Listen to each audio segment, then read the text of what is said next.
ಪ್ರಧಾನಿ ನರೇಂದ್ರ ಮೋದಿ ಸೇರಿದಂತೆ ಬಿಜೆಪಿ ರಾಷ್ಟ್ರೀಯ ನಾಯಕರು ಬೆಚ್ಚಿ ಬೀಳಿಸುವಂತಹ ವಿದ್ಯಮಾನ ದೆಹಲಿಯಲ್ಲಿ ನಡೆಯಿತು.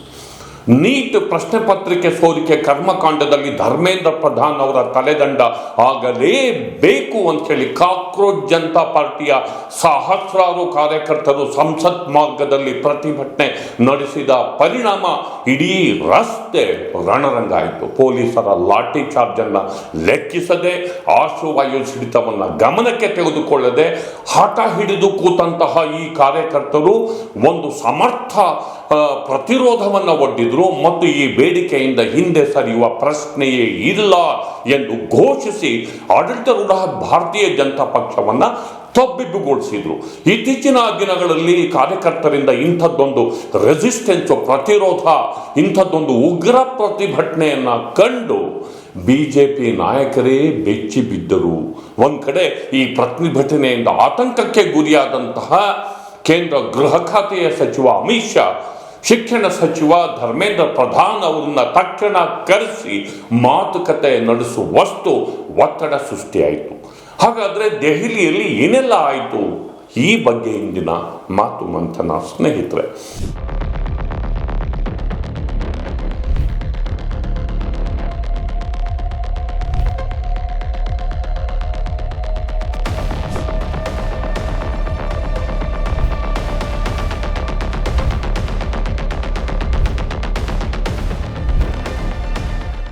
ಗೆಳೆಯರೆ, ದೆಹಲಿಯ ಪಾರ್ಲಿಮೆಂಟ್ ಮುಂದಿನ ಸಂಸತ್ ಮಾರ್ಗ ಅಕ್ಷರಶಃ ರಣರಂಗಾಯಿತು.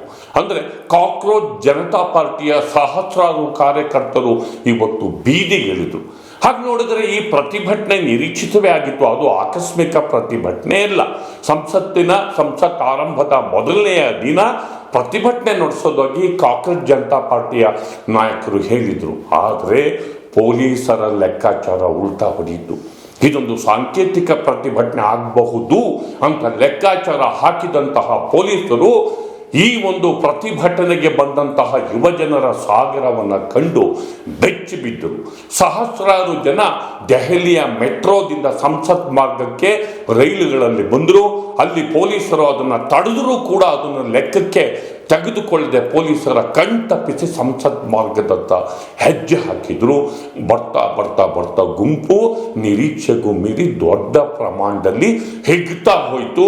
ಈ ಪ್ರತಿಭಟನೆ ಪೊಲೀಸರನ್ನೇ ಬೆಚ್ಚಿ ಬೀಳಿಸಿತು. ಒಂದು ಹಂತದಲ್ಲಿ ಪೊಲೀಸರು ಮತ್ತು ಪ್ರತಿಭಟನಾಕಾರರ ನಡುವೆ ವಾಗ್ಯುದ್ಧ ಸಂಭವಿಸಿದಾಗ ಬ್ಯಾರಿಕೇಡ್ಗಳನ್ನು ತಳ್ಳಿ ಆ ಗುಂಪು ಪಾರ್ಲಿಮೆಂಟ್ನತ್ತ ಹೆಜ್ಜೆ ಹಾಕೋದಕ್ಕೆ ಪ್ರಯತ್ನ ಪಟ್ಟಾಗ ಪೊಲೀಸರು ಲಾಠಿ ಚಾರ್ಜ್ ನಡೆಸಿದರು. ಪೊಲೀಸರ ಲಾಠಿ ಚಾರ್ಜಿಂದ ಗುಂಪು ಚದುರಿತಾದರೂ ಮತ್ತೆ ವಾಪಸ್ ಸಂಸತ್ ಮಾರ್ಗಕ್ಕೆ ಹೆಜ್ಜೆ ಹಾಕುವುದರ ಮೂಲಕ ಗಟ್ಟಿಯಾದ ಪ್ರತಿರೋಧವನ್ನು ಒಡ್ಡಿದ್ದು ಇವತ್ತಿನ ವಿಶೇಷ. ಕೆಲವು ಯುವಕರಂತೂ ಲಾಠಿ ಚಾರ್ಜ್ ಮಾಡ್ತಾ ಇದ್ರು. ನಿಂತು ಆಯ್ತು ಹೊಡೀರಿ ಅಂತ ಹೇಳಿ ಪೊಲೀಸರಿಗೆ ಸವಾಲು ಹಾಕ್ತಿದ್ದಂತಹ ದೃಶ್ಯ ಕೂಡ ಕಂಡು ಬಂತು. ಮತ್ತೊಂದು ಕಡೆ ರೈಸಿನಾ ರೋಡಿಂದ ಗುಂಪು ಪಾರ್ಲಿಮೆಂಟ್ನ ಹತ್ರ ಹೆಜ್ಜೆ ಹಾಕೋದಕ್ಕೆ ಪ್ರಯತ್ನ ಪಟ್ಟಾಗ ಪಾರ್ಲಿಮೆಂಟ್ ಕೇವಲ 200 ಮೀಟರ್ ದೂರದಲ್ಲಿತ್ತು. ಆ ಸಂದರ್ಭದಲ್ಲಿ ಆಶ್ರುವಾಯುವನ್ನು ಸಿಡಿಸಿ ಆ ಯುವಕರು ಮತ್ತು ಅದರಲ್ಲೂ ಬಹುತೇಕ ವಿದ್ಯಾರ್ಥಿಗಳನ್ನು ಚದುರಿಸಲು ಪೊಲೀಸರು ಪ್ರಯತ್ನವನ್ನು ಪಟ್ಟರು. ಆದರೂ ಕೂಡ ಗುಂಪು ಚದುರಲಿಲ್ಲ. ಕೇಂದ್ರ ಸರ್ಕಾರದ ವಿರುದ್ಧ ಘೋಷಣೆಯನ್ನು ಕೂಗ್ತಿತ್ತು. ನೀಟ್ ಪ್ರಶ್ನೆ ಪತ್ರಿಕೆ ಸೋರಿಕೆ ಪ್ರಕರಣದಲ್ಲಿ ಯಾರನ್ನಾದರೂ ಹೊಣೆಯನ್ನಾಗಿ ಮಾಡಲೇಬೇಕು. ಈ ಹೊಣೆ ಬೇರೆ ಯಾರೂ ಅಲ್ಲ, ಕೇಂದ್ರ ಸಚಿವ ಧರ್ಮೇಂದ್ರ ಪ್ರಧಾನ್ ಅಂತ ಗುಂಪು ಘೋಷಣೆಗಳನ್ನು ಕೂಗ್ತು. ಇದರಿಂದಾಗಿ ಪಾರ್ಲಿಮೆಂಟ್ ಮುಂದಿನ ಸಂಸದ ಮಾರ್ಗ ಒಂದು ರೀತಿಯಲ್ಲಿ ರಣರಂಗವೇ ಆಗಿಬಿಡ್ತು.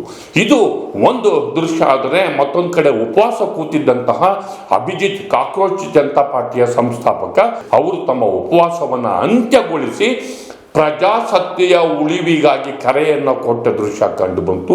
ಅದರ ವಿಡಿಯೋಸ್ಗಳನ್ನು ಕೂಡ ನಾವು ನೋಡೋಣ. ಇದರ ಮಧ್ಯೆ ಆಸ್ಪತ್ರೆಯಲ್ಲಿದ್ದಂತಹ ಸೋನಂ ವಾಂಗ್ಚುಕ್ ಅವರು ತಾವೇ ಕೈಯಿಂದ ಬರೆದು ಒಂದು ಹೇಳಿಕೆಯನ್ನು ಬಿಡುಗಡೆ ಮಾಡಿ ಪ್ರತಿಭಟನಾ ನಿರತ ಯುವಕರಿಗೆ ಸ್ಫೂರ್ತಿಯನ್ನು ಕೂಡ ತುಂಬಿತು.